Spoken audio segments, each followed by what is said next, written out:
Buenas noches. ¿Cómo están? Dios les bendiga. Qué bendición para estar en la casa del Señor. Poder alabarlo, poder bendecirle. Y que gracias a Dios por la oportunidad que nos da de estar en su casa en esta noche. Gracias, muchachos. Gracias por la bendición de dirigirnos en la alabanza. Bueno, ya oramos.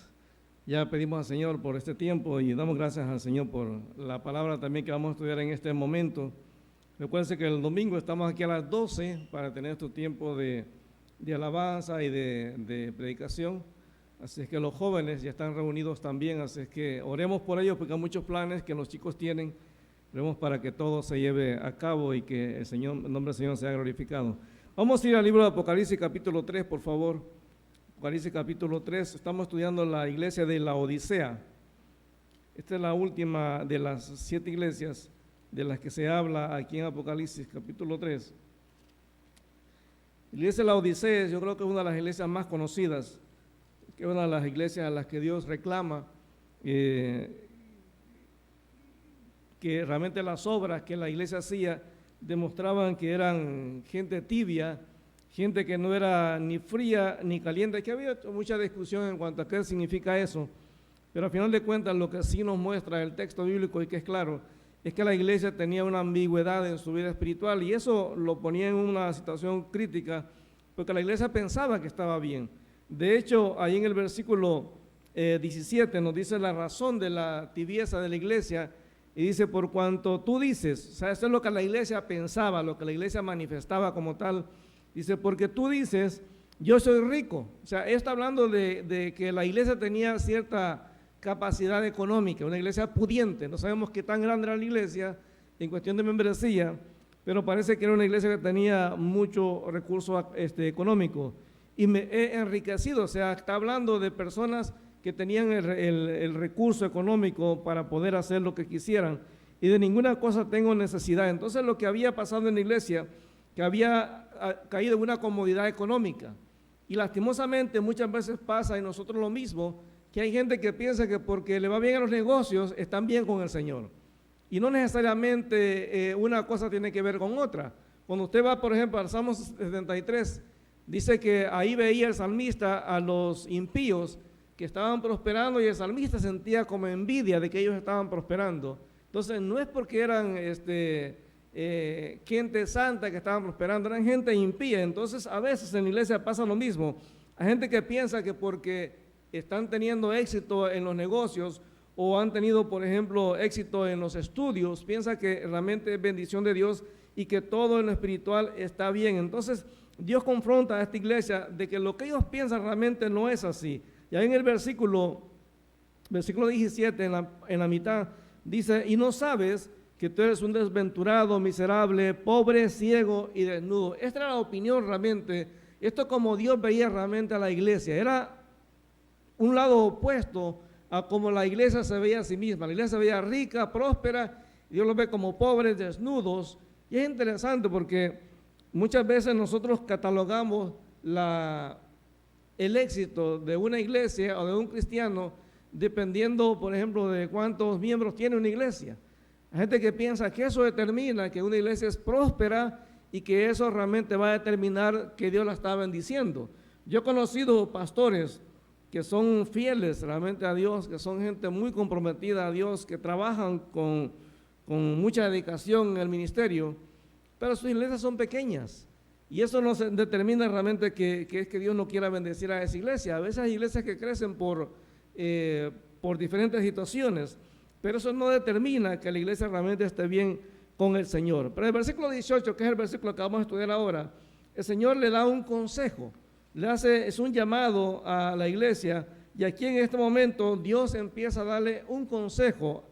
En el versículo 19, Dios le hace una advertencia a la iglesia de lo que puede pasar si no cambia, y en el versículo 20, el Señor le hace una invitación para que la iglesia cambie su situación, su estilo de vida. Entonces el versículo 18 dice, por tanto, yo te aconsejo, ya que eres desventurado, pobre, ciego y desnudo, por tanto, yo te aconsejo que de mí compres oro refinado en fuego, para que seas realmente rico, y vestiduras blancas para vestirte, y que no se descubra la vergüenza de tu desnudez, y unge tus ojos con colirio para que veas. O sea, las tres cosas que Dios le reclama a la iglesia o que le dice que tienen problemas en cuanto a que son desventurados, miserables, pobres, ciegos y desnudos. Dios le dice, mira, todo eso yo lo puedo suplir. Entonces Dios está llamando a la iglesia a depender de Él, y cuando Dios decide aconsejar a la iglesia, nos muestra varias cosas importantes. En primer lugar, nos muestra que a Dios le interesa la iglesia, porque ¿sabe qué? Dios sigue siendo Dios sin la iglesia. O sea, la iglesia sin Dios se convierte simplemente en un club religioso, pero Dios en la iglesia sigue siendo Dios. Entonces Romanos 8:32 nos dice de que Dios estuvo dispuesto a entregar a Jesucristo para demostrar cuánto valor realmente tiene el ser humano.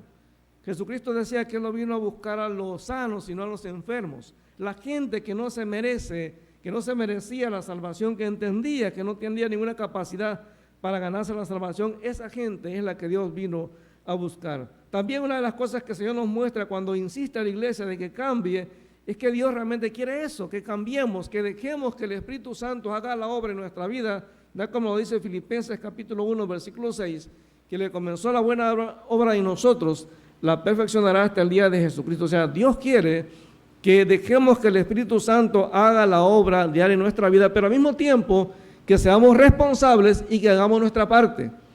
Si usted le dice al Señor, Señor, yo quiero ser santo, sí, el Espíritu Santo te santifica, pero hay una parte que nosotros tenemos que hacer, tal como lo dice Colosenses capítulo 3, del versículo 1 en adelante, donde dice que tenemos que hacer morir en nosotros las cosas terrenales. O sea, hay parte que Dios hace y parte que nosotros tenemos que hacer. Ahora, por eso cada consejo que el Señor nos da debe ser tomado en serio. En Proverbios 19:20 dice, escucha el consejo y acepta la disciplina, y así serás sabio. ¿Sabe cuáles son los consejos entonces que el Señor Jesucristo le da a la iglesia de la Odisea?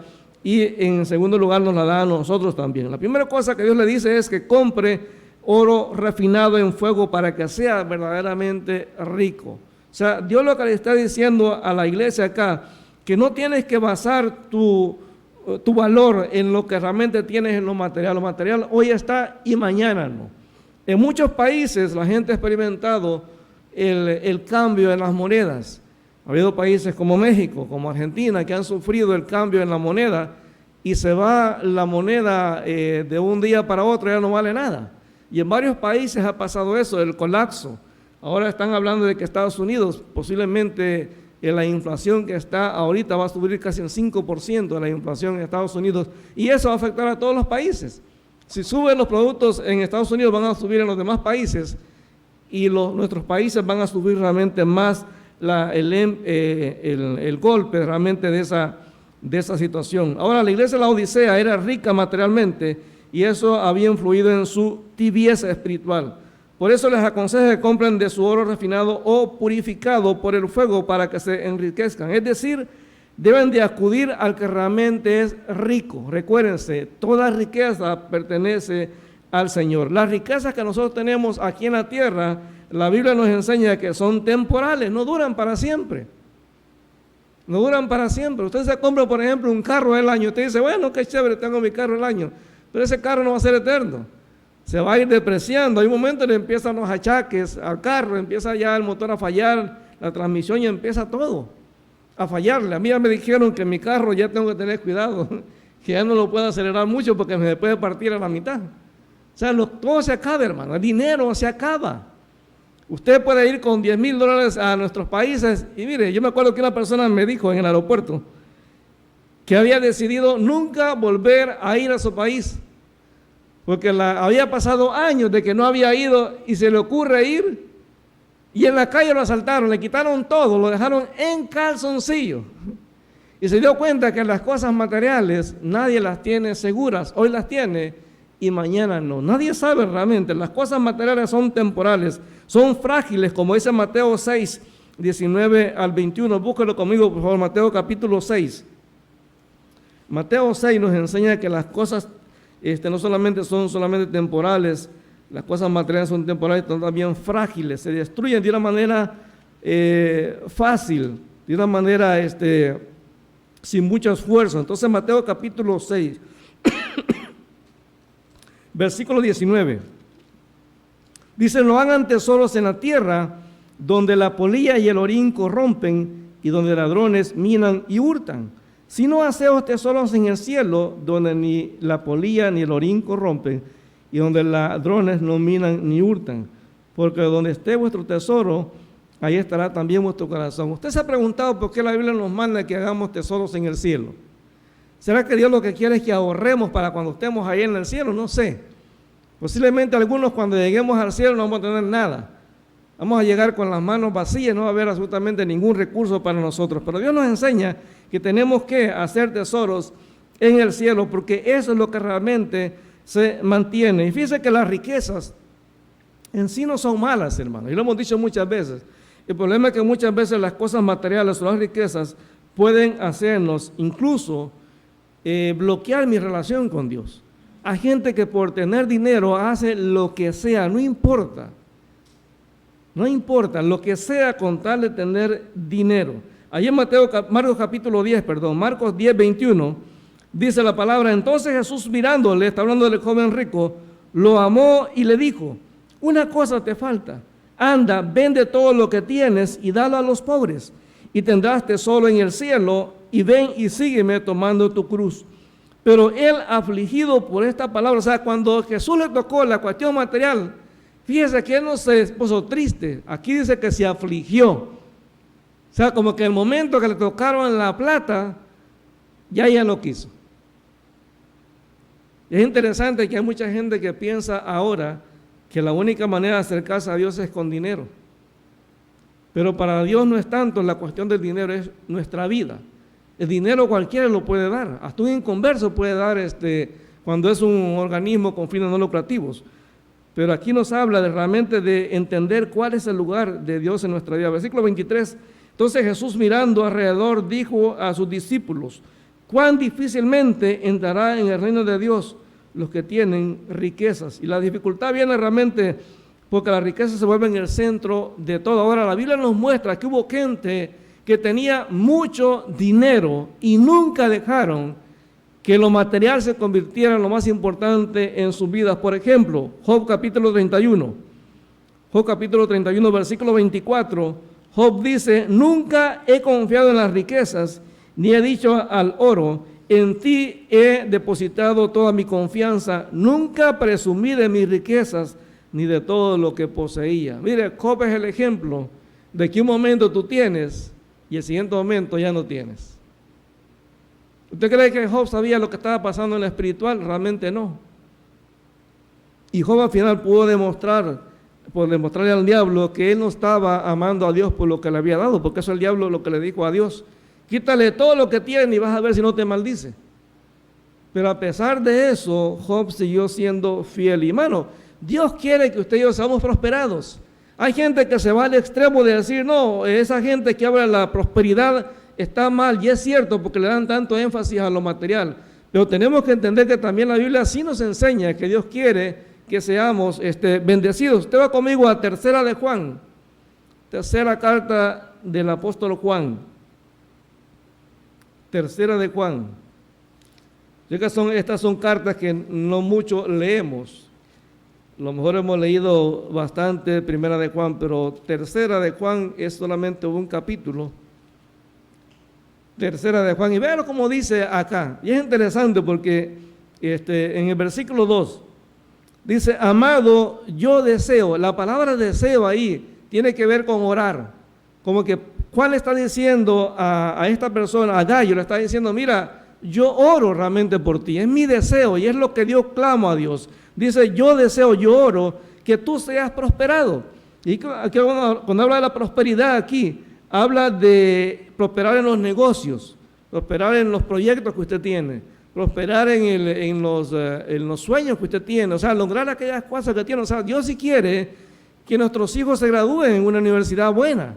Dios sí quiere que nuestros hijos logren una carrera. Dios sí quiere que prosperen. Dios sí quiere que usted tenga cosas materiales que le puedan servir. Claro que sí.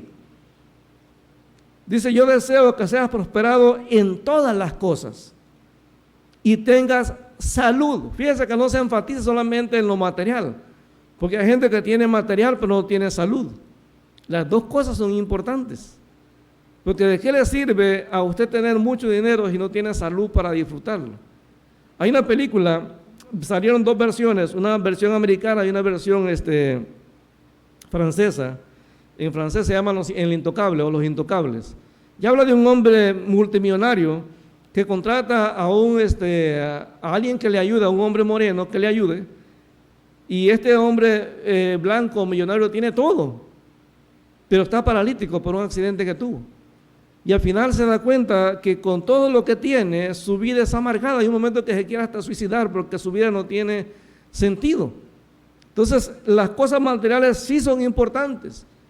Y sí es importante que trabajemos y que tengamos aún ese tipo de cosas, pero nunca eso debe de ser más importante que mi relación con Dios. Porque vea lo que le dice: amado, yo deseo que tú seas prosperado en todas las cosas y que tengas salud, así como prospera tu alma. Es decir, la base del nivel de prosperidad en lo material y en mi salud tiene que ser cómo prospera mi relación con Dios. Esa es la base primera. Porque la gente ve lo primero que es, ahí está, Dios quiere que seamos prosperados en lo material. Sí, claro que sí. Dios quiere que tengamos salud. Claro que sí.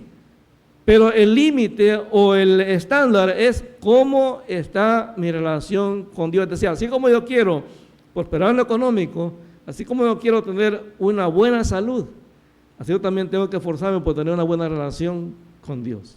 Todo va balanceado. Salud, dinero y amor. Ahí está. Tiene las tres cosas, dice la canción, tiene todo en la vida. Entonces, son cosas que son importantes. El problema con la iglesia de la Odisea, que lo material se había convertido en el centro de todo. Y la iglesia se estaba engañando pensando que eso determinaba que estaban bien con Dios. Proverbios capítulo 8, versículo 18. Proverbios 8, 18 dice: las riquezas y la honra están contigo, riquezas duraderas y justicia. A veces, hermano, uno es más feliz con poco que con mucho.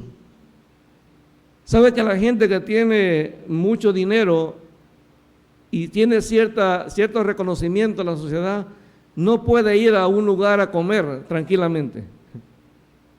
Usted y yo vamos a comer a cualquier lugar y nadie está pidiendo autógrafos, nadie nos empuja, no hay guardaespaldas cuidándonos, no, hermano.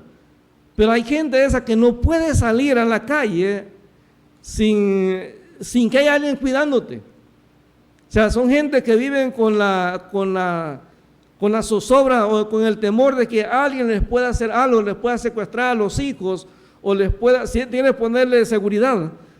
Entonces, lo material es importante, pero muchas veces eso vuelve en una atadura. Entonces dice, lo que Dios te ofrece siempre es de mejor calidad. Dice que es oro refinado de la mejor calidad. Ahora, Dios espera que le demos realmente el primer lugar en nuestra vida por sobre todas las cosas. Dice Job capítulo 22, búsquelo por favor, Job capítulo 22. Este versículo es importante, Job capítulo 22. Vea cómo el consejo que da Job en este pasaje. Job capítulo 22.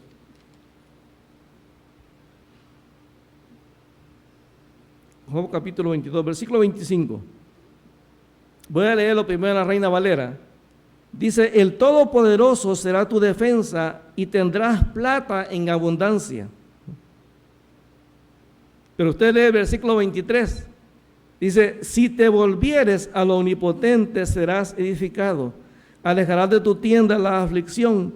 Tendrás más oro que tierra y como piedras de arroyos oro de Ofir. El Todopoderoso será tu defensa y tendrás plata en abundancia, porque entonces te deleitarás en el Omnipotente y alzarás a Dios tu rostro. Orarás a Él y Él te oirá y tú pagarás tu voto. O sea, cuando Dios se convierte en el centro de nuestra vida, todo lo demás cae en el lugar adecuado. En la Nueva Traducción Viviente lo dice así, versículo 25. Si dejas que el Todopoderoso sea tu oro y tu plata más valiosa, con toda seguridad que encontrarás dicha en el Todopoderoso y podrás levantar tus rostros a Dios, le pedirás a Él y Él te escuchará y tú cumplirás todas las promesas que le hiciste. Ahora yo quiero explicarle esto, hermano, quiero hacer énfasis en el hecho que no significa que cuando usted ve una iglesia grande, significa que ahí ha habido algo, hay corrupción o no hay espiritualidad. No necesariamente eso. Hay iglesias pequeñas que son mundanas. Hay iglesias medianas que están alejadas de Dios. O sea, no se trata del tamaño de la iglesia. El problema es cuando nosotros pensamos que la prosperidad que tenemos en la iglesia, eso determina que realmente estamos bien con Dios. Siempre en el versículo 18, Apocalipsis capítulo 3, el Señor le dice a la iglesia que no solamente compre oro refinado, sino que también le dice en el versículo 18, por tanto te aconsejo que de mí compres oro refinado en fuego para que seas rico y vestiduras blancas para vestirte. Ya Dios les dijo que ellos están desnudos, no importa la ropa que tú te pongas ahí, no importa, como dice por ahí el dicho, aunque el mono se vista de seda, mono se queda. Entonces, aunque una persona se vista de religiosidad, eso no lo hace espiritual. Entonces, no importa cuánto la persona demuestra a través de sus actos que está bien con Dios, Dios conoce realmente el corazón de la persona y Dios llama a esta iglesia como una iglesia que está desnuda. Dice, vestiduras blancas para vestirte y que no se descubra la vergüenza de tu desnudez. Dice que es interesante, pero en el Antiguo Testamento, cuando el sumo sacerdote se acercaba a Dios, una de las cosas que Dios le enfatizó al sumo sacerdote es tener cuidado con la vestimenta. Es una vestimenta especial, pero hay un detalle que Dios enfatiza y parece chistoso en realidad, porque uno dice, ¿por qué Dios menciona eso? O sea, ¿quién se iba a dar cuenta? O sea, nadie podía ver eso en el sacerdote. Yo le digo al sacerdote que tenía que tener, al sumo sacerdote, tener calzoncillos de lino blanco. Ahora, ¿quién le iba a ver los calzoncillos al sumo sacerdote? Nadie. Pero cuando él entraba al lugar santísimo, tenía que llevar calzoncillos, y Dios le dice, para que tu desnudez no se descubra. Y en mi mente yo decía, bueno, ¿será que Dios está desde abajo viendo cuando el sacerdote va pasando? No, lo que pasa, hermano, es que para Dios esos detallitos son importantes. Esos detalles son importantes, en los detalles está lo importante. De hecho, por ejemplo, Dios era tan estricto en la cuestión de la santidad, que dice la palabra que cada soldado del pueblo judío tenía que andar entre sus armas una estaca. Y esa estaca todos tenían que andarla ahí. Ahora, ¿para qué era la estaca? Para hacer lo que hace el gato. Yo sé que aquí a lo mejor no se hace porque, hermano, pues aquí los gatos están en la casa y pues no salen al patio. Pero en nuestros países, el patio, normalmente el gato, cuando va al patio a hacer sus necesidades, él escarba, hace sus necesidades y luego tapa para que no se vea lo que él hizo ahí. Entonces, la estaca que los soldados tenían que andar era precisamente para eso. Para cuando iban a hacer sus necesidades tenían que abrir un hoyo, hacer sus necesidades y luego tapar lo que habían hecho. Dice, porque Jehová, que es un Dios santo, anda en el campamento. Y uno dice, bueno, ¿a poco Dios se va a llenar? Va a pasar y se va a parar. Bueno, detallitos. O sea, la iglesia había perdido de vista que para Dios los detalles son importantes. Dios dice, tienes que comprarme vestiduras blancas para vestirte y que no se descubra la vergüenza de tu desnudez. Recuérdese, los cristianos tenían ropa buena, eran ricos. No tenían necesidad absolutamente de nada, pero delante de Dios estaban completamente desnudos. Aquí nos recuerda, en Génesis capítulo 3, cuando Adán y Eva, Dios los llama, dice la palabra que se esconden. Y lo que hicieron cuando se vieron que estaban desnudos es ponerse delantales de hojas. Eso es temporal, hermano. Las hojas se secan y tenían que estar cambiándose a lo mejor cada día o cada 2 días las hojas. Solamente la solución de Dios era permanente. Entonces, mientras la iglesia no entendiera que su propia vestimenta no le servía para estar vestido delante de Dios, mientras no entendieran que solamente Dios nos puede vestir, mientras ellos siguieran viviendo su vida con tibieza, nada de eso, lo que ellos se ponían, podía realmente servirle. Mira, no importa la vestimenta que uno se ponga acá al frente, hermano. Para los pastores, alguien creó un dicho que dice, por sus corbatas los conoceréis. Y uno ve a los pastores y dice, bueno, ese pastor es el santo porque uno lo ve bien vestido. Yo me acuerdo que hace algún tiempo me invitaron a una conferencia de pastores. Y hay gente que le quedan bien las cosas, hermano. Hay gente que le gustan las cosas. Pero me acuerdo que llegó un pastor y a mí me sorprendió porque nunca había visto a alguien vestido así. Pero un traje, hermano, verde, completo. Traje verde oscuro. Y la camisa amarilla profunda. Me pareció un jilguero. Y él pasó al frente y hablando, y yo decía, Señor, yo no me pondría un traje así. Ahora, él se veía elegante, pero la pregunta es, ¿cómo lo veía Dios en ese momento? Nosotros lo veíamos elegante, veía bien atractivo, pero hermano, delante de Dios, lo que Dios ve es el corazón. ¿Se acuerda cuando Dios manda al profeta Samuel a ungir a David? Claro, los primeros que aparecieron, el primer hijo de Isaí que apareció, Samuel dijo, este es, porque lo vio grande, fuerte, dijo, este es el primogénito. ¿Y qué le dijo el Señor? No vea su apariencia, no vea lo externo, porque yo veo su corazón, o sea, no es este. Y al final escogió a David, no porque fuera más guapo que los otros, no porque fuera más joven, simplemente porque Dios conocía el corazón de David. Entonces Dios lo que quería ver en la iglesia de la Odisea era una iglesia que le importara verse bien delante de Dios. Recuérdese que Dios viene a buscar una iglesia sin mancha y sin arrugas, no una iglesia religiosa, no una iglesia que se disfrace, una iglesia que aparente cosas que realmente no son. De hecho, hay varios pasajes que hablan en Apocalipsis sobre la importancia de la vestimenta, y la palabra nos habla en Efesios capítulo 5, que la iglesia, la esposa del Cordero, es una iglesia sin mancha y sin arrugas. Entonces es importante cómo Dios nos ve, hermano. Y yo tengo que examinarme yo mismo en mi propia vida, cómo me ve Dios realmente. Porque usted y yo vemos a la persona en lo externo, pero quien conoce el corazón de la persona es Dios. Y puede ser que usted y yo lo veamos bien vestido a la persona que está al frente, pero a lo mejor Dios lo ve como una persona desnuda en lo espiritual. El tercer consejo que Dios le da a la iglesia de la Odisea, está ahí en el versículo 18. Dice, unge tus ojos con colirio para que veas. Uno de los problemas de la iglesia de la Odisea era la ceguera espiritual. No hay peor ciego, dicen, que el que no quiere ver. Hay personas que tú le puedes mostrar el pecado en sus vidas y se autoconvencen de que no es pecado. Por eso uno ve cosas ahora en nuestras iglesias. Mira, a mí me gusta la música y me gusta de todos los estilos. Yo no tengo preferencia musical. De hecho, ahorita le mandé al grupo de alabanza a un grupo que encontré por ahí que canta reggae, hermano. A mí me fascinó porque no tanto por la música, aunque es buena música, el mensaje, hermano, bíblico al centro, el mensaje clarísimo para los jóvenes, excelente. Pero hay extremos. Recuerdo una iglesia que apareció en YouTube, hermano, la gente en el pleno culto bailando la quebradita. Si usted ha visto, no sé cuántos conocen el baile de la quebradita, pero es un baile extremadamente sexual, donde el hombre le mete la pierna a la mujer entre sus piernas y le golpea sus partes genitales.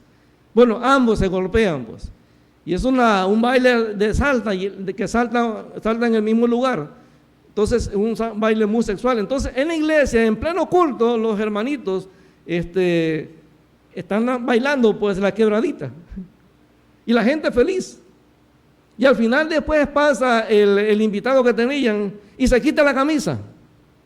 O sea, no tenía saco, no, se quitó la camisa y se quedó sin camisa.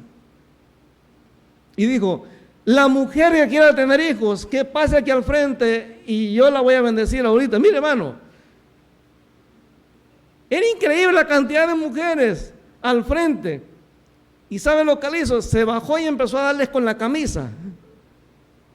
O sea, a partir de ahora eres fértil, le daba como un latigazo. Mire, hermano, qué impresionante. ¿Por qué hacemos ese tipo de cosas en nuestras iglesias? Porque no vemos, somos ciegos espiritualmente. El colirio del que habla el Señor aquí es una medicina que sana ciertas enfermedades de los ojos, como la conjuntivitis. Yo tuve hace muchos años conjuntivitis, eso es horrible, hermano. Se le llenan los ojos a uno de de algo feo ahí, blanco, no sé cómo le llaman en su país, en El Salvador le llaman los cheles, es como le llaman cuando la guiña, ¿cómo le llaman en México? Lagañas, pues eso. ¿Cómo le llaman en Chile? ¿Ah? Igual que México, lagañas, bueno. Entonces eso, pero eso es en extremos, se te llenan los ojos y tienes que estarte poniendo el colirio para que se te desinfecte, porque es una infección en los ojos. Entonces lo que tenía realmente la iglesia era infección en los ojos, por eso no podían ver. Entonces era un problema serio. Y eso era, esa ceguera del pueblo era por las filosofías y la sabiduría de los hombres, por la comodidad que estaban viviendo en ese momento. Y miren, la ceguera viene realmente, trae castigo a la iglesia. Ahora, ¿qué problemas causaba la ceguera? ¿Qué problemas podía causar esta ceguera espiritual en la iglesia de la Odisea? La primera cosa que la ceguera causa es que esa ceguera no les dejaba ver su verdadera condición espiritual. Ellos pensaban que estaban bien, hermano. Y eso nos pasa a la mayoría de nosotros. Gente que justifique el pecado diciendo, bueno, es que las cosas que ya no se hacen como se hacían antes. Yo no sé si es cierto, pero alguien me mencionó que el Papa dijo que ya la Biblia está obsoleta, hay que cambiarla. Claro, hay que adaptar al tiempo, hermano. Hay que cambiarla. Ustedes hace tiempo apareció la Biblia femenina o feminista, que cambiaba todos los versículos donde dice, y Dios creó al hombre a su imagen y semejanza. Y decían, no, eso es muy machista. O sea, Dios creó al ser humano. Porque ya decir hombre ya es machista. Entonces empiezan a adaptar la Biblia para que no ofenda a las demás personas. Y eso lleva a la gente a tener ceguera espiritual. Por eso a veces uno no entiende por qué hay gente que hace cosas que no tienen sentido. Hace tiempo vi un video en una iglesia donde se escuchaba claramente que estaba en pleno culto. O sea, escuchaban las alabanzas. Entonces estaban dos muchachas en la oficina del pastor. Y ella le dice, bueno, pastor, todavía tenemos tiempo. Y ahí delante de él se desnudan. Se ve en el video ahí. Ahora le ponen algo ahí para que no se vea la desnudez. Entonces, ellas están grabando eso, el acto sexual con el pastor mientras está la alabanza, porque se escucha que la iglesia está cantando, en un país latinoamericano. Ellas lo graban porque ya el pastor había hecho con ellas eso a la fuerza y no les creyeron. Entonces, supuestamente ellas hicieron eso para probarle a la iglesia que sí era verdad. Y ¿sabe que lo sorprendente? Que hay gente que viendo el video dijeron que era mentira. ¿Cómo le llama usted a eso? Ceguera espiritual. ¿Por qué la gente dice tanta tontería en los púlpitos y la gente no se da cuenta que es mentira, que no está en la Biblia? ¿Cuántas cosas se dicen en nuestras iglesias que no están en la Biblia, hermano? Y el problema es que como no conocemos la palabra, es fácil que nos engañen. Y a veces escucho predicadores en YouTube y lo pongo alto a ver, y lo regreso a ver qué dijo. Digo, pero ¿de dónde sacó eso? Por lo menos yo en mi Biblia nunca lo he leído. Y la gente, hermano, es impresionante. Hay gente que dice, no, que el Señor nos da la libertad de decir estas cosas. No, hermano, si no está en la Biblia, no hay que decirlo porque eso lleva al pueblo a ceguera espiritual. Y eso lleva a la iglesia y al creyente a no ver realmente cómo está su vida espiritual. Ellos pensaban que estaban bien porque tenían lo material. Y le digo, cuando ha sido mucha gente que piensan porque le va bien en los negocios, están bien con el Señor. Otro de los problemas que se da con la ceguera espiritual es que si tú eres ciego espiritualmente, no puedes guiar a otros. ¿Cómo va a guiar un ciego a otro ciego? Es imposible. Es lo que dijo el Señor Jesús en Lucas capítulo 6, versículo 39. Lucas 6, 39. Y les decía una parábola: ¿acaso puede un ciego guiar a otro ciego? ¿No caerán ambos en el hoyo? Claro que sí, hermano. Por eso como iglesia tenemos que ser como la iglesia de Berea, que estaban verificando si lo que decía Pablo, aunque era apóstol, estaban verificando si lo que decía Pablo era cierto, si estaba en la palabra. Pues cualquiera te puede inventar cualquier cosa, hermano.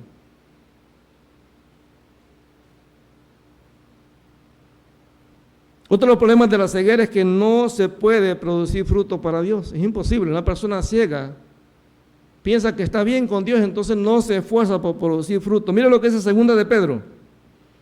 Segunda de Pedro, capítulo 1. Segunda de Pedro, capítulo 1. Vea cómo lo menciona el apóstol Pedro acá en el capítulo 1. Segunda de Pedro 1, versículo 3.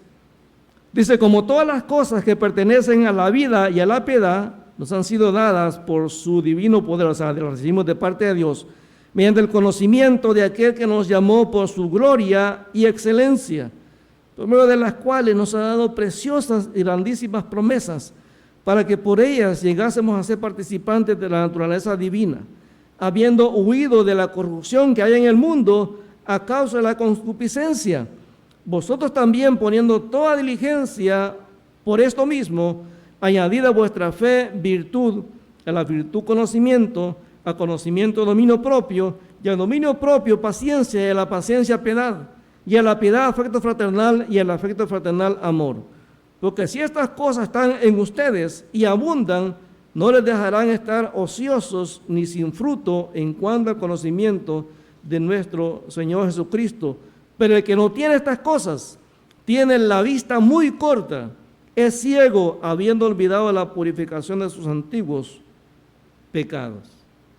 ¿Sabe por qué hacemos cosas que a veces no son bíblicas? Porque se nos ha olvidado que fuimos comprados por precio. Lo que estamos hablando los domingos.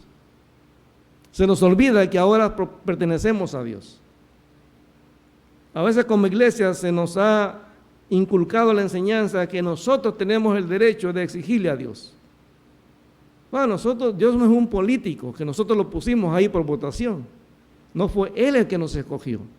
Fue lo que veíamos el domingo, que el pacto lo hizo Dios, no nosotros. Es el que pone las condiciones. Es el que establece. Por eso decíamos que Dios hizo con nosotros un pacto de vasallaje. O sea, entre un rey y un vasallo, entre un rey y un esclavo, el que decide es Él. Usted no ve cuando el Señor le dice al pueblo judío los 10 mandamientos, Dios no le dice, bueno, ¿y cuáles son qué es lo que ustedes quieren? No, el pacto lo establece Dios. Y el documento es claro, es un documento legal que Dios está haciendo, no es un documento religioso, era algo común en la época, que cuando un rey vencía a otro rey, o una nación vencía a otra nación, hacer un pacto así. Y en el pacto, en la primera parte ponía el nombre del rey que había vencido en la batalla. Por eso en los 10 mandamientos, lo primero que usted lee es, yo soy Jehová vuestro Dios. Ahí está la presentación del rey. La segunda cosa que ponía en el documento es, ¿qué hizo el rey en beneficio del otro rey? Por ejemplo, el rey decía, bueno, te perdoné la vida y no te destruí. Entonces Dios dice, el que te sacó de la tierra de Egipto. Eso es lo que Dios hizo. Entonces empieza a pedirle fidelidad. En el documento que hacían los reyes le decían, tú no puedes hacer pacto con otros reyes para venir en contra de mí a la guerra. Tienes que apoyarme siempre a mí. ¿Qué es lo que dice Dios? No tendrás dioses ajenos, solamente yo, nadie más. Guardarás el día de reposo, un día es para mí ese Señor. Y Dios era tan estricto con el día de reposo de que el que lo fallaba, Dios ordenaba que lo mataran. Hasta ese punto. Y no era juego. ¿Por qué cree que la Biblia dice en Hebreos, capítulo 10, que no dejemos de congregarnos como algunos tienen por costumbre?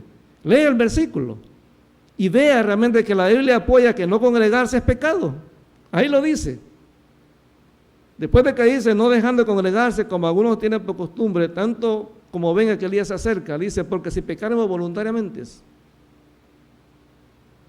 Pero es que como que uno ve otra cosa más importante que mi comunión con Dios. Y luego seguían los diferentes requisitos.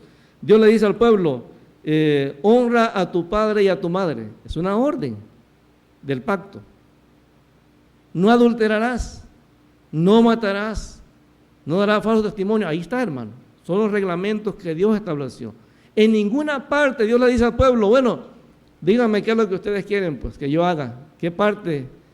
¿Cuáles son los requisitos que ustedes me piden a mí para ser su Dios? No hay ninguno, hermano. Siempre los requisitos los pone Dios. Entonces la iglesia cuando está ciega no ve eso, hermano. La iglesia cuando está ciega piensa que Dios está ahí para servirle. Entonces por eso da risa cuando hay gente que después del culto dice, no me gustó la alabanza. Pues si no era para usted. Gente que piensa, y saber cómo está el culto hoy, porque la gente piensa que el culto lo preparamos pensando en ellos. No, hermano. Mira, yo el lunes empiezo, y mi esposa me hace burla, porque a veces bueno, ya cuando voy de aquí, después del culto, voy en el carro y me dice, ¿ya vas predicando? Porque voy hablando solo. Pero ya empiezo a pensar qué es lo que Dios va a hablarle a la iglesia. O sea, uno no escoge, hermano, y a veces hay temas que a mí no me gustaría tratar porque yo fallo en eso. Pero tengo que confrontarlo, no hay de otra.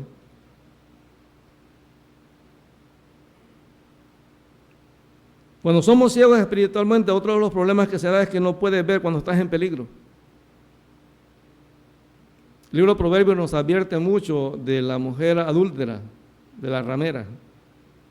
Y cuánto dice que a mí me impresiona porque hay una parte donde dice que el hombre cuando ve la cuestión sexual hace como si agarrara fuego y se lo pusiera en las piernas y piensa que no se va a quemar. Dice, así es el hombre insensato. Aquí en 1 de Pedro capítulo 5, es interesante lo que dice acá, 1 de Pedro 5, en el versículo 5.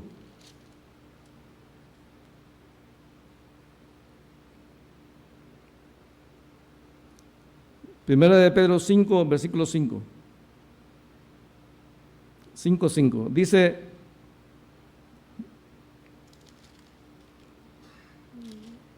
Dice, humillaos pues bajo la poderosa mano, igualmente jóvenes, está sujeto a los ancianos, versículo 5, y todos sumisos unos a otros, revestidos de humildad, porque Dios resiste a los soberbios y de gracia a los humildes. Humillaos pues bajo la poderosa mano de Dios para que Él os exalte cuando fuera tiempo, echando toda vuestra ansiedad sobre Él, porque Él tiene cuidado de ustedes. Sean sobrios y velen, porque su adversario, el diablo, como león rugiente, anda alrededor buscando a quien devorar, al cual resistid firmes en la fe, sabiendo que los mismos padecimientos se van cumpliendo en vuestros hermanos en todo el mundo. ¿Por qué decimos que cuando uno es ciego espiritualmente, no puede ver realmente cuando estás en peligro? Hermano, el diablo nunca busca a la gente que está bien espiritualmente. Busca a los que están descuidados.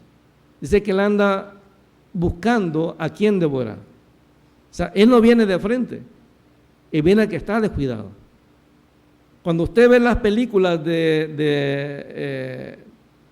esta película que tratan de los animales en África, es interesante que siempre el león busca al animal que está separado del grupo. Siempre. ¿Por qué? Porque ese es débil. Ese le va a dar tiempo al león de atraparlo. Todos los animales hacen lo mismo. Cuando las hienas cazan en grupo. Y siempre hay una hiena que se encarga de visualizar cuál animal está descuidado solo. El que es más débil. Y a ese tratan de apartar del grupo para comérselo. Es lo mismo que hace el diablo.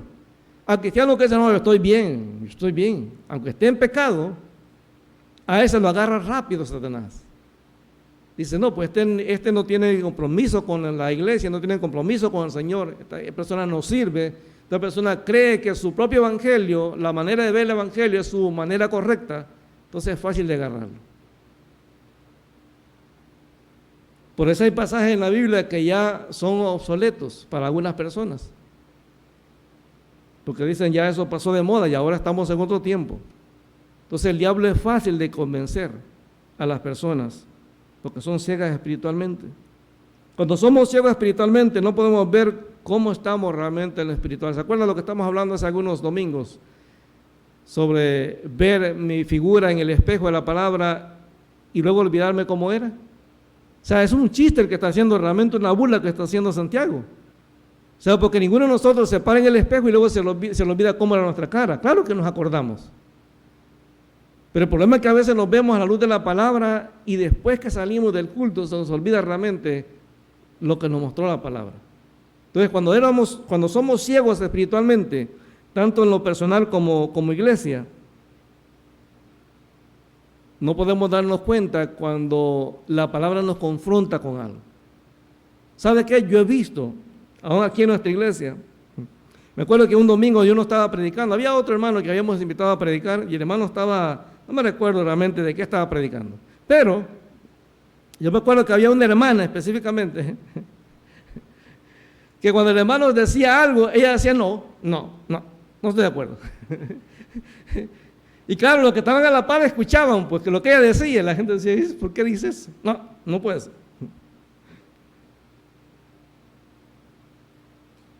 Porque no estaba de acuerdo con lo que decía. Ahora, lo interesante es que el hermano ni sabía quién era esa hermana, porque no era de acá, pues. O sea, a lo mejor si hubiera sido yo el que estuviera predicando y él hubiera hecho esa actitud, hubiera dicho, bueno, a lo mejor ella le contó algo al pastor y el pastor está diciendo algo que no debe decir. Pero no, hermano, era un hermano invitado, pero para ella lo que le estaban diciendo no estaba de acuerdo, porque no iba de acuerdo a su visión de lo que debe ser la vida cristiana. Entonces empezamos a tomar decisiones que son incorrectas.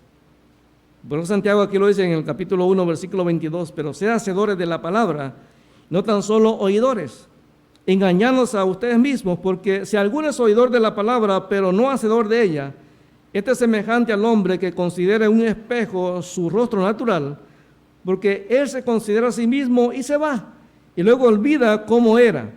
Mas el que mira atentamente en la perfecta ley de la libertad y persevera en ella, no siendo oidor olvidadizo, sino hacedor de la obra, este será bienaventurado en lo que hace. Entonces Dios confronta a la iglesia, el Señor Jesús confronta a la iglesia con su problema de orgullo. O sea, Dios invita a la iglesia a que compre lo que realmente tiene valor, hermano. Todo lo material se va a quedar aquí. Yo nunca he ido a un funeral donde le digan, bueno, espérense, en la caja le vamos a meter las tarjetas de crédito. No, hermano. La gente se reparte las tarjetas de crédito. Te dice, ay, te compré un montón de ropa y nunca me la puse. ¿Usted cree que la van a botar? No, se la van a repartir, hermano. Y todo eso que usted acumuló, ¿de qué sirve? Dice Eclesiastés que no hay mejor cosa que disfrutar con la mujer que Dios nos dio. Disfrutar cada día. Entonces hay cosas que tenemos que entender, o sea, las cosas materiales son buenas, hermano. El problema es que nada de eso debe considerarse como superior o más importante que lo que el Señor quiere, nuestra relación personal con Él. Entonces Dios nos dice claramente que primero compremos oro refinado de Él, compremos vestiduras blancas, y luego que nos pongamos colirio para poder ver. Ahora recuérdense, la invitación que Dios hace es a la iglesia. A la iglesia. Es decir, cada uno de nosotros. Porque la iglesia no es el edificio, la iglesia somos nosotros, formados por hombres y mujeres de la misma manera. Entonces, cada uno de nosotros tiene que responderle al Señor. Nada más adelanto. El versículo 19. Ese es un versículo terrible, hermano. Es un versículo que no debería estar en la Biblia. Si pudiéramos quitarlo, si a mí me dijeran, hermano, un versículo que a usted le gustaría quitar de la Biblia, yo quitaría este, hermano. Porque el versículo 19 dice, yo reprendo y castigo a todos los que amo, sé pues celoso y arrepiéntete. Es decir, te voy a dar chance por estar yendo al Señor a la iglesia de arreglar las cosas. Si no lo haces, bueno, ya sabes lo que te toca. Es decir, Dios nos advierte. Ahora recuérdese, Dios no es como nosotros. Que le decía a un muchacho, te voy a pegar. Y el niño se ríe. Te voy a pegar. Y el niño se va corriendo riéndose. Porque sabe que nunca le vas a pegar. Me acuerdo de una mamá que le decía a su niño, te voy a castigar. Dice, y ahorita le voy a decir al pastor. Y yo, ¿qué tenía que ver con eso? Entonces la mamá, como que le dio vergüenza, y agarró una chancla, una sandalia de tela, hermano. Eso de como peluche. Y con eso le pegó. Si ya te pegué. No, hermano, Dios no es así. Pero eso es para el otro miércoles, para el otro viernes, no para ahora. El mensaje que queremos dejar para ahora, hermano, es que Dios quiere que le demos el primer lugar en todo al Señor. Que entendamos que Él nos conoce espiritualmente tal como somos. Que no hay nada que podamos ocultar. Delante de la gente Y yo siempre lo digo, amor, siempre digo lo mismo. Nadie es culpable hasta que lo descubre. Nadie es culpable hasta que lo descubre. Y por otro lado, Dios quiere que también tengamos visión espiritual, que podamos discernir, hermano, lo que es correcto y lo que no es correcto, de acuerdo a la palabra. El próximo mes estaremos empezando una serie de temas sobre la familia. Y es impresionante, todo lo que la palabra dice acerca de la familia es impresionante. Dios quiere que abramos nuestros ojos espirituales y que veamos las cosas tal como Dios las dice, no como nosotros las pensamos. Padre, te alabamos en el nombre de Jesús. Te damos gracias por esta noche, Señor, que tú nos das la oportunidad de estudiar tu palabra. Señor, te bendecimos en el nombre de Jesús, porque en realidad, Señor, muchas veces en nuestra vida hemos tomado malas decisiones por causa de considerar que lo material, lo que tenemos acá, determina nuestro valor, y que eso es lo más importante. Se nos olvida, Señor, que quien nos da valor eres tú. Y Padre, en esta noche, en el nombre de Jesús, te pido, Señor, que seas tú, tu Espíritu Santo, tocando nuestra vida, y que podamos, Señor, doblegarnos delante de ti, hacer un balance, Señor, entender que sí, las cosas materiales son importantes, pero que nunca deben estar antes que tú, Señor. Que Padre, que tú has bendecido a muchos en tu iglesia con riquezas, pero que tú no quieres que eso sea lo más importante, Señor, porque las riquezas van y vienen. Te damos gracias por cada bendición que tú nos has dado. Te pedimos, Señor, que nos mostremos delante de ti vestidos con la vestidura que tú quieres, porque tú vienes a buscar a una iglesia sin mancha y sin arrugas, no una iglesia cubierta con religiosidad, no una iglesia cubierta, Señor, con cosas que te ofenden a ti, Señor. Ayúdanos a tener, Señor, visión espiritual, a ver las cosas como tú las ves, a ver el pecado como lo que es, Señor, como pecado, a ver, Señor, la necesidad de perdón como lo que tú ves como necesidad de perdón. Que cada cosa de acuerdo a lo que tu palabra diga, Señor. Que no pongamos nuestra manera de pensar por sobre lo que tu palabra dice. Que podamos, Señor, entender que tu mensaje no cambia. No importa la tecnología, no importa las épocas, no importa el lugar. Tu palabra es la misma, Señor, en China, en Rusia, en Estados Unidos, en Canadá y en nuestros países. Es la misma, Señor. Y te pedimos en el nombre de Jesús, Señor, que seas tú tocando nuestra vida. Puede ser, Señor, que hoy en esta noche, ya sea lo que estamos aquí en el templo o los que están conectados por Zoom, Señor, que a lo mejor alguno de nosotros, Señor, tiene problemas, Señor, estamos tan enfrascados, tan metidos en lo material, Señor, que hemos descuidado cosas que son mucho más importantes, como nuestra familia, como nuestra relación contigo, como nuestro servicio a ti, Señor. Te pedimos, Señor, que nos podamos presentar delante de ti vestidos de santidad, Señor, vestidos de la manera que tú quieres. Que podamos, Señor, cada día ver las cosas como tú las ves. Que podamos buscar la sabiduría que tu palabra nos da. Que podamos vivir en comunión con tu Espíritu Santo, Señor, y que Él habla nuestra vida, Señor, en cada situación que pasemos. Te pedimos, Señor, que en el nombre de Jesús seas tú obrando en cada uno de nosotros. Seas tú tocándonos, Señor, y que cualquier cosa que vayamos a hacer esta semana la hagamos buscando siempre tu sabiduría, Señor. Ayúdala a ver las cosas como tú las ves. Y Padre, te damos gracias en esta noche, Señor, por estar aquí, Señor. Gracias por amarnos. Gracias por nunca, Señor, darte por vencido con nosotros. Te ponemos en tus manos nuestros hijos, Señor. Padre, que ellos puedan crecer, Señor, amándote. Ponemos a ti en primer lugar de todas las cosas. Que tú seas, Señor, lo mejor para ellos, Señor. Sí, Señor, en el nombre de Jesús. Gracias, Señor. Yo quiero ser como tú. Sí, Señor, en el nombre de Jesús. Yo quiero ser como tú.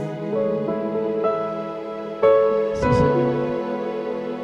Yo quiero ser un vaso de tu amor. Yo quiero ser como tú. Sí, Señor, te amamos. Yo quiero ser Gracias, como Señor, en el nombre de Jesús. Ahí donde estás, cántale al Señor y dile: Señor, yo quiero ser como tú. Quiero ver las cosas como tú las ves, Señor. Vivirlas como tú quieres que las vivas, Señor. Yo quiero ser un vaso de tu amor. Yo quiero ser como tú. Gracias, Señor. Yo quiero ser como tú. Dígaselo al Señor.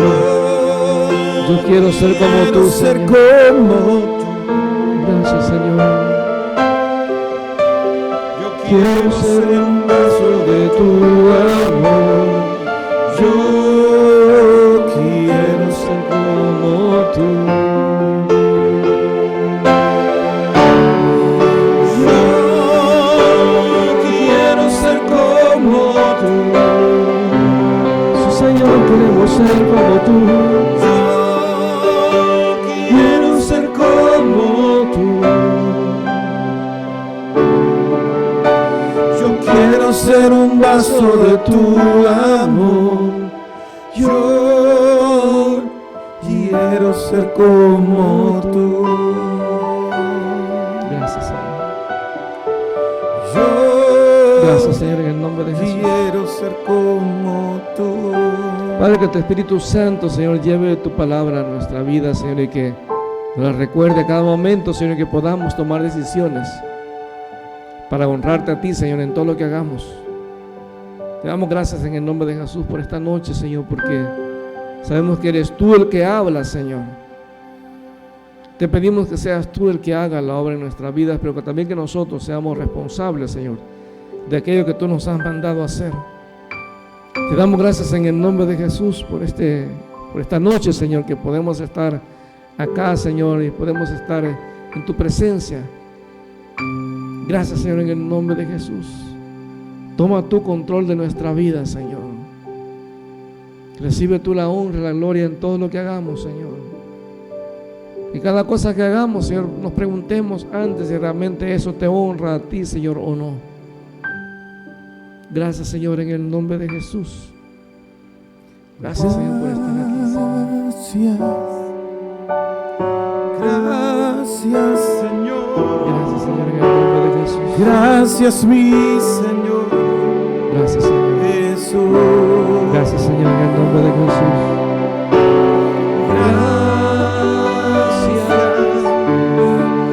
Gracias, Señor. Gracias, mi Señor. Jesús. Me has tomado en tus brazos y me has dado salvación. Y me has dado salvación. De tu amor has derramado. Derramado en mi corazón. Gracias, Señor. No sabré agradecerte, Señor. Sabré agradecerte lo que has hecho por mí. Solo puedo darte ahora mi canción. Puedo darte ahora mi canción.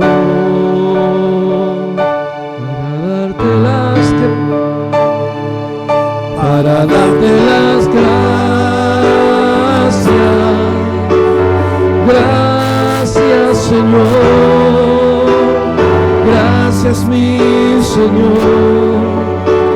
Jesús, solo a ti, Señor. Gracias.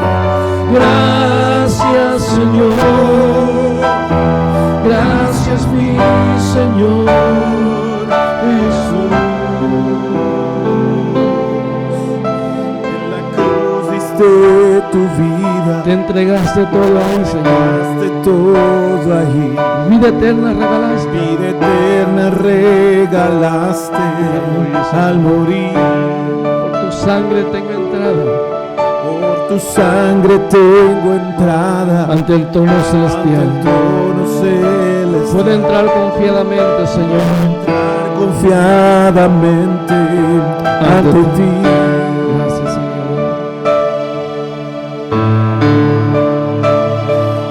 Para darte las Gracias, Señor. Gracias, mi Señor Jesús.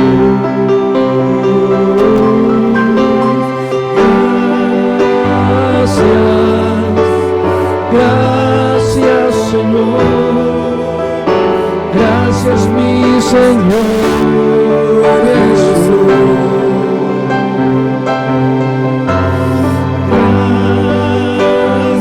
Gracias, Señor, en el nombre de Jesús. Gracias, Señor. Gracias, mi Gracias, Señor Jesús.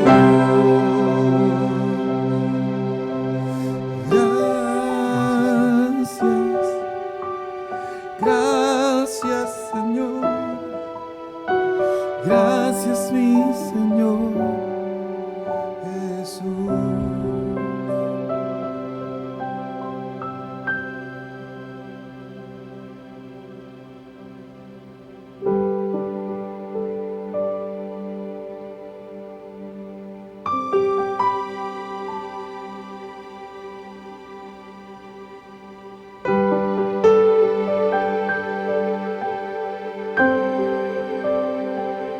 Señor, te damos gracias. Gracias por esta noche y gracias por abrir nuestros ojos, por poner colirio en nuestros ojos, por ayudarnos a entender tu palabra y por introducirnos, Señor, a la profunda presencia de tu Espíritu. No queremos ser tibios. Queremos estar a la temperatura que tú quieres de nosotros, en las cosas que quieres que hagamos. Nuestro corazón se abre a que hagas tu voluntad. Sé tú en mí, Señor. Sé tú en mí,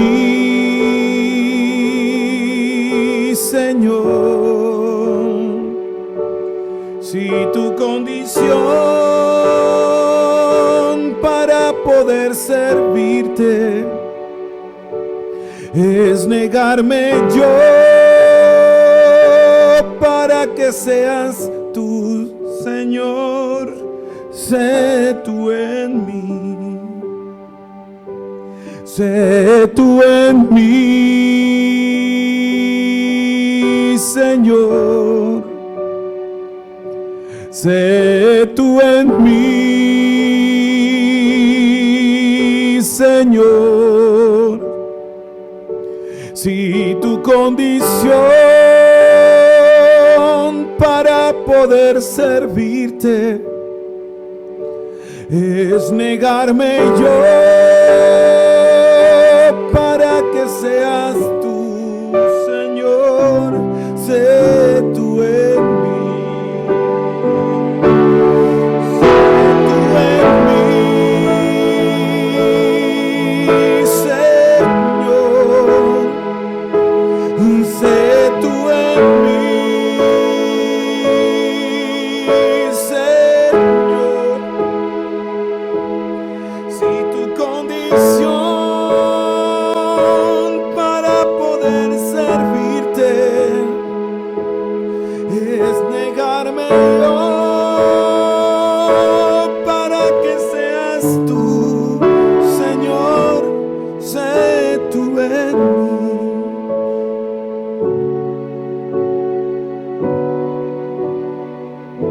Sé tú en mí.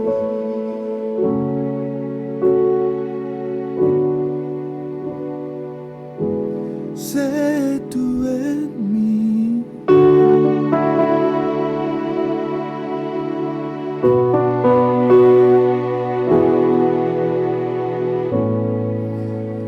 Señor, salimos con tu paz y con tu bendición, agradeciendo tu palabra, Señor. Y en seguridad cada quien llegará a su hogar, Dios, en el nombre de Jesús. Amén. Amén. Luis Padero. Vamos con 4.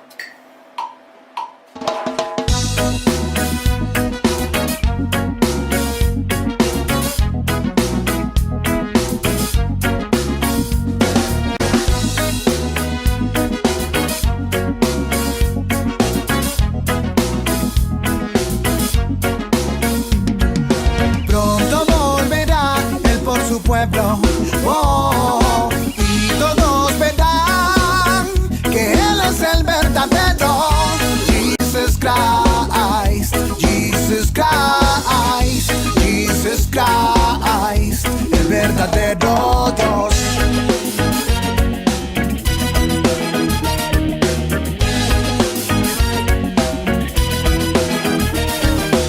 Pronto viene el león de Judá y a tus hijos él viene a buscar. Ya no dejes el tiempo pasar, solo debes querer y avanzar. Hay una corona que espera a los que perseveran, y yo me voy con él y tú te vas con él. Dime dónde te irás si tu confianza no está en ya. Es mejor que ya lo pienses, que él pronto vendrá. Y yo me voy con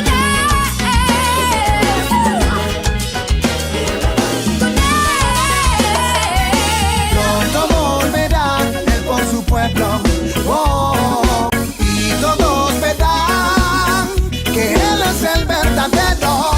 Jesus Christ, Jesus Christ, Jesus Christ, el verdadero Dios.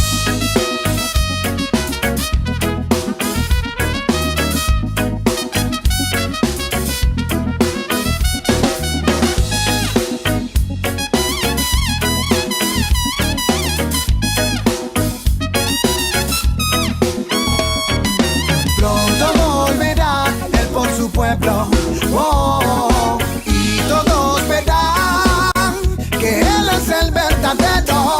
Jesus Christ, Jesus Christ, Jesus Christ, el verdadero Dios.